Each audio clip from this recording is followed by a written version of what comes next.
sure hate to be out there on a night like this. Yeah. Well, you coming? No, I don't need to go any farther. All right, good night now, Eddie. Night.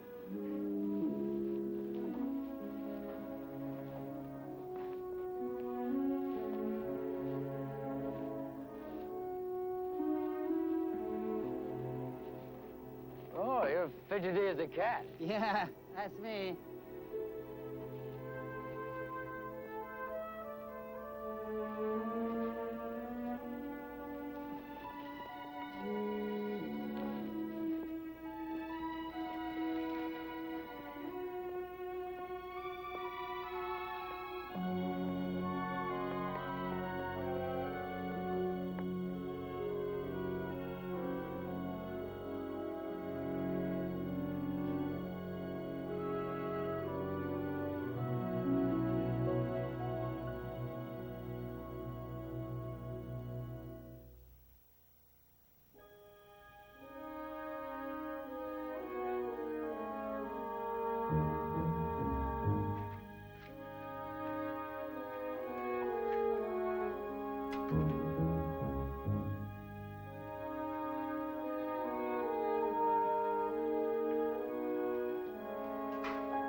It had to be tonight, huh? It's important. You're gonna give me a bad reputation sneaking around the wharf like this. You don't leave me much choice now that you're keeping bartenders hours. Well, that's what I get paid for. You want to end up wiping off counters? Les, all I want. I know what you want, Eddie. And I'm telling you how to get it. Those things you said about the Van Lyden woman, can you prove them? Right down to the shade of lipstick she wore. How? With what? Well, that's like asking a fella to bet into a full house and not letting him see his own cards. All right. If what you say is true, You have my word. that's why I want proof. Oh, a little trust goes a long way, Les. She's going to marry Martin Peyton. Tell me something I don't know. No, you tell the old man something he doesn't know. How his bride-to-be was one of New York's foremost playthings. That the very proper Mrs. Van Lyden knew the score and exactly how much it cost. You want me to spring that on old man Peyton? In a way. Should I, call for an appointment or just barge in? Ah, come on, Eddie. I'm not that stupid. Well, that makes two of us. You drop down to the tavern some night, and I'll tell you a sick joke. You won't even have to see the old man. I gave you that information gratis. No, you didn't. Well, feel free to use it if you want, but don't expect me to play Humpty Dumpty for you. It's a sure thing, Eddie. Yeah, I stayed out of some of the best prisons in the country by avoiding sure things, just like that. And one time I didn't, it cost me 5 years. This won't cost you anything. It's pure profit. Oh. For who, lad? All you have to do is make sure that Stephen Cord gets that information. Oh. He'll do the rest. Are you and him teammates? He hates the old man. He'll blow that marriage sky high with Adrienne Van Lyden's background. Then all we have to do is pick up the pieces. Sounds risky. But profitable. Once the old man finds out how popular his fiancée was, she'll be lucky to get out with her clothes on her back. And if he doesn't marry her, he can't change his will in her favor. If he doesn't change his will... You'll wind up with a couple of million marbles to play with. Provided that your son Rodney and the present Mrs. Cord oblige the old man by getting married. Now, that's how you spelled it out, isn't it? Sound a little less like a sick joke. It sounds like a gamble for me. Why don't you give Stephen Cord the lowdown? The only thing except for me is an invitation to my funeral. But you can walk in as Rita's father, a concerned father looking after his sick daughter's interests. Well? I'm always happy to make a friend rich, but... What's in it for you? The thought did occur to me, being a concerned father and all, on account of my little girl and your son Norman don't seem to figure in that will. It's worth a gamble, Eddie. I'm your last chance. After me, it's the old con man's home. Maybe. Well, if I wind up in the old con man's home, I'm going to own it and rent you a room. So whatever you got on your mind, my friend, you just put it in writing, and we might have a deal. Same old Eddie. That's only because it's the same old Les.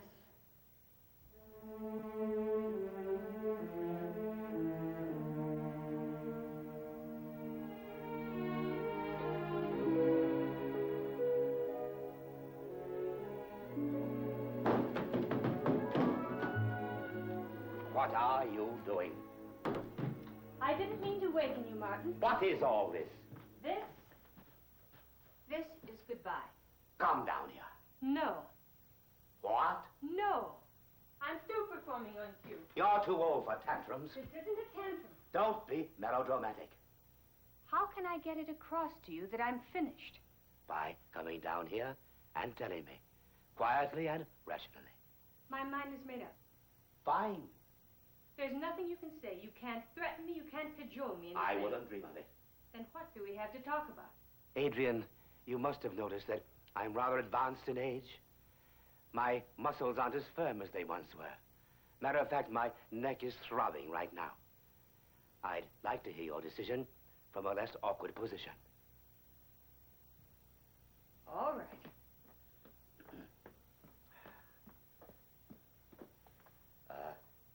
City.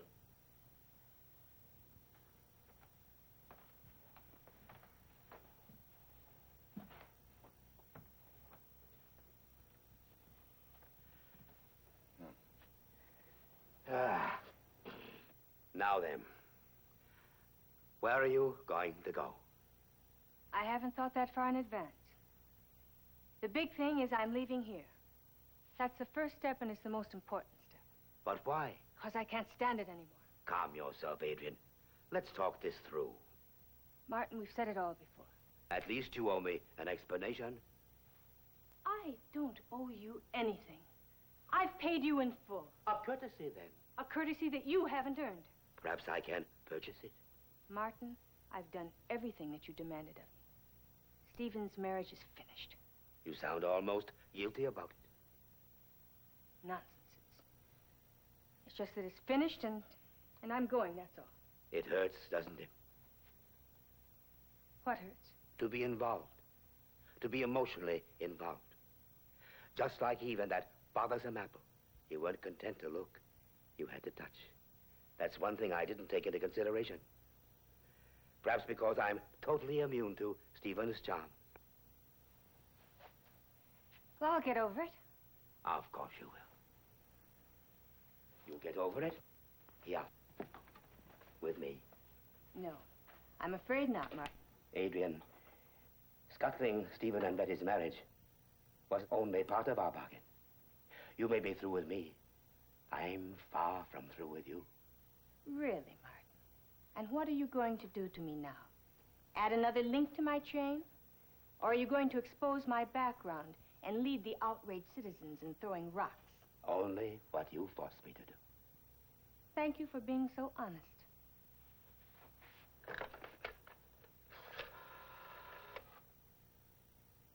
I'd like to have a taxi, please.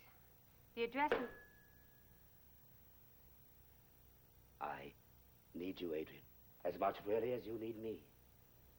Neither one of us have a meaningful future without the other. No more deals, Martin. Just one. I can make this call anyplace else. I haven't paid Philip the debt I owe him. I promised to take care of his widow. I mean to do exactly that. How? The only way I can. Surely you haven't doubted my intention. Only every step of the way, Martin. Then you can stop. You can set the date.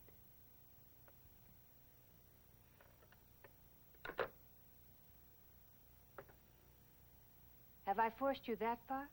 We'll be married any time you say. What are the conditions? None. No strings, just my name. And everything that goes with it. The marriage contract we discussed was more than generous, you know. Will you keep all of your promises?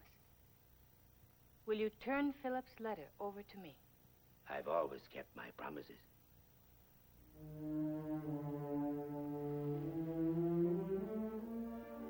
I'll think about it, Martin.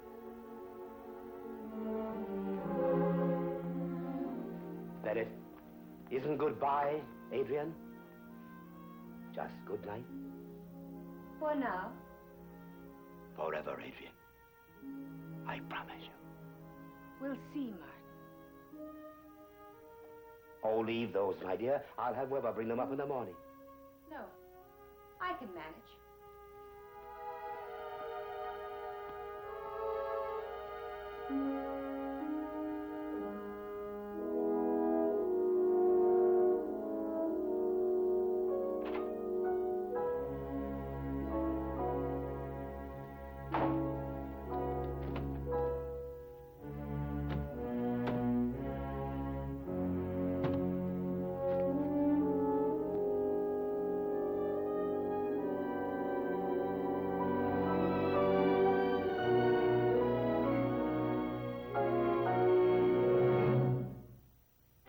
Preview from the continuing story of Peyton Place. I want to get away from Stephen. I want to get away from you. And I want to get close to you. How did you meet Dr. Van Lyden? Carson, this is my house. Get out. You knew all along Adrienne was brought here to foul up Betty and me. I've got to know. Will you cut it out? Now, you knew all along, admit it. I knew nothing. You're lying.